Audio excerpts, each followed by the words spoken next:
Salut tout le monde, on se retrouve pour une nouvelle vidéo. Donc là on est à la montagne et on a notre nouvelle voiture, donc notre Tanto, à bientôt en belge. Donc notre voiture toute cubique. Donc j'espérais secrètement, on va dire, que pour la location on se retrouve avec une voiture comme ça parce que j'avais vraiment envie de tester. Donc on verra à l'intérieur comment ça fonctionne. Donc ici on est près de la maison donc, de Samouraï Kiyotake. Donc d'un arbre chêne à côté qui est 8 centenaire. Donc on a quand même bon truc. Donc on a fait le chemin jusqu'ici, donc sur les routes un petit peu sinueuses de l'île. Donc c'était quand même pas facile. La voiture c'est pas un 4x4 et c'est pas une flèche non plus. Hein.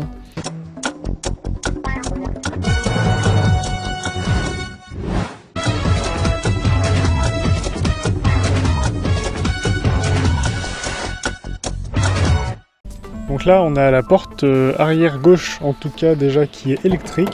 Donc il suffit de tirer un petit peu et on a la porte donc qui s'ouvre. On peut l'ouvrir éventuellement aussi avec le porte-clés. Donc on a un bouton dessus. Et ensuite on peut ouvrir la porte avant et ça dégage tout de suite un espace quand même relativement grand. Donc qui est assez dégagé pour pouvoir rentrer dans la voiture, éventuellement s'installer, pique-niquer ou faire des choses comme ça. Donc on a le GPS. On a le contour ici, donc on voit qu'on peut faire du 0 à 140 km/h quand même. Donc c'est assez énorme, j'ai envie de dire. Non, je rigole. Donc évidemment 140 km/h c'est pas beaucoup. Après les limitations ici sont pas du tout les mêmes que chez nous et on va le voir tout de suite.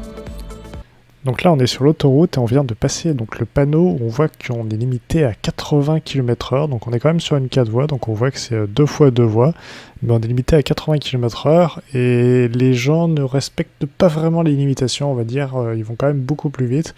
On s'est fait doubler à peu près par tout le monde, même par les camions, donc c'est pour dire. Donc j'ai l'impression que les 80 km/h c'est plutôt une vitesse minimale qu'une vitesse max sur les autoroutes japonaises. Donc on a notre voiture Tanto, comme c'est écrit dessus, donc on a quand même le système équivalent, on va dire, du start and stop qu'on peut trouver sur les Citroën. Donc là il y a le moteur qui s'arrête quand on est au feu ou à l'arrêt. Donc on a notre voiture qui est relativement cubique, hein, comme on peut le voir. Donc l'arrière ça ressemble à la C2 mais l'avant pas du tout. Donc on a quelque chose de très spacieux quand même, parce que du coup on perd pas de place. On a un petit coffre, on peut quand même mettre nos 2 sacs à dos. On a 4 places assises, mais on peut mettre jusqu'à 5 personnes. On a un espace qui est quand même relativement haut et espacé dedans, donc c'est vrai que quand on est sur le poste de pilotage, on a quand même de la place, il faut aller le chercher, le pare-soleil. Donc je pense que c'est à peu près tout pour cette petite voiture toute carrée. Donc je pense qu'on va se retrouver sur une prochaine vidéo, salut.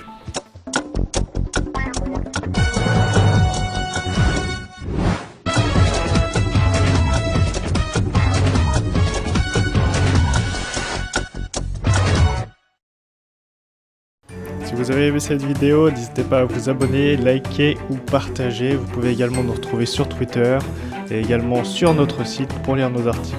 Quant à nous, on va continuer notre voyage à travers le Japon et on vous dit à très bientôt dans une prochaine vidéo. Salut.